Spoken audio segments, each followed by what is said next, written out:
Hey, what's up, guys? Chris here. We're here at our North Campus and wanted to take you through the monitoring system that we have here. And so, come over here. This is the main box that we use for our in-ear monitoring, and it's in some ways it's simple and it can get more in depth, and that's why we like it. I'll take some high-level things and then we'll get a little more in depth. But the first thing that you need to know about is this knob here, which is the main volume knob, and so that would be the whole sound that's coming in would be higher or lower, so we would set that. I typically set it in the middle. And then the overall bass and treble. So if you wanted overall in your ears, you wanted it brighter, you would turn that up, and maybe too much bass or whatever. So that's that. There's an overall limiter as well that you can engage. I typically don't do that, but you're welcome to if things feel too present to you and it's hurting your ears. You could actually turn that limiter up. How this works is that there's all kinds of instruments here that I could choose from and turn them up and down. So I'm going to pick 1 through 8, which is this row right here, and if I wanted more vocal, I would then turn that up, and you can see that there's LEDs that would display that. If I wanted to hear more guitar, I would come here to guitar 1. On the second bank, I would have to press this button and it would use the same encoders here. So here's the bass, number 13. I would turn that up as well. So a really simple way to turn things up or down in your ears.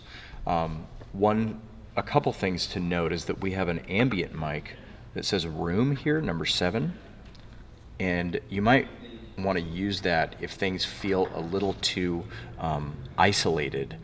You can't hear outside sound. There's actually an ambient mic as well on the unit that some people like to use and some don't. So it's right here. You're welcome to use that as well.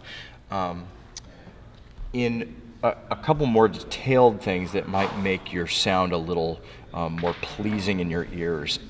First is pan, and that's sending certain instruments right or left in your ears. So if you wanted maybe guitar 1 to be in the left side, then you would turn it a little bit left. Similar with guitar 2, if there's 2 guitars, and you could break those out. And that way it creates more space in your headphones for other instruments to kind of stick out. So that's the pan function. You can go and pan each instrument.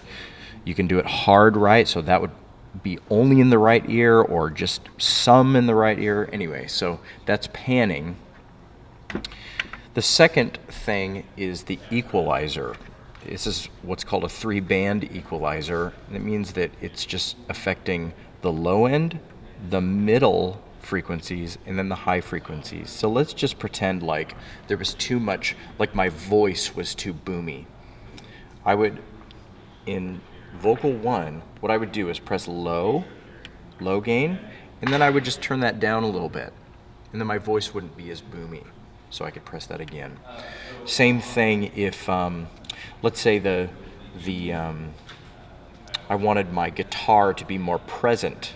Well, I could go here to the highs, and then for the guitar here, I would just turn that up a little bit. And so I find that extreme settings aren't super useful all the time, but you'll find that certain settings are really super helpful. The last thing that I'll tell you about is the reverb send.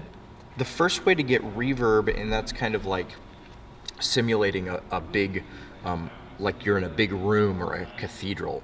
The first thing that you would need to do is make sure this reverb light is on. I don't know if you can see that, but there's an LED there. The reverb light is on. Then what you would do is go over here to the reverb send. You would press this and then turn up the instruments which you want to have that kind of reverb or ambient sound in. So if I wanted a little more reverb on my vocal, I would just turn that up a little bit with the reverb send on. Same thing. If I wanted my guitar to have a little more reverb, I would turn that up. And then again, this is a blinking light, but you turn that off so you can go back to just the straight volume. Anyway, I hope that helps. there's always a sound guy here. There's always a worship pastor here who's able to help you. So don't be afraid to kind of shout out, that you need help. One of the things that I would really recommend that everyone do, just kind of in final here, is try your hardest to make sure that both in-ears are in. The reason I went probably 7 years with just one in so I could hear the crowd, it could damage your hearing. You could get vertigo. And so we would recommend that you try really hard to make this in both ears work together, and that way you get the best sound possible. You don't hurt your ears. So anyway, hope it helps. We'll see you guys soon.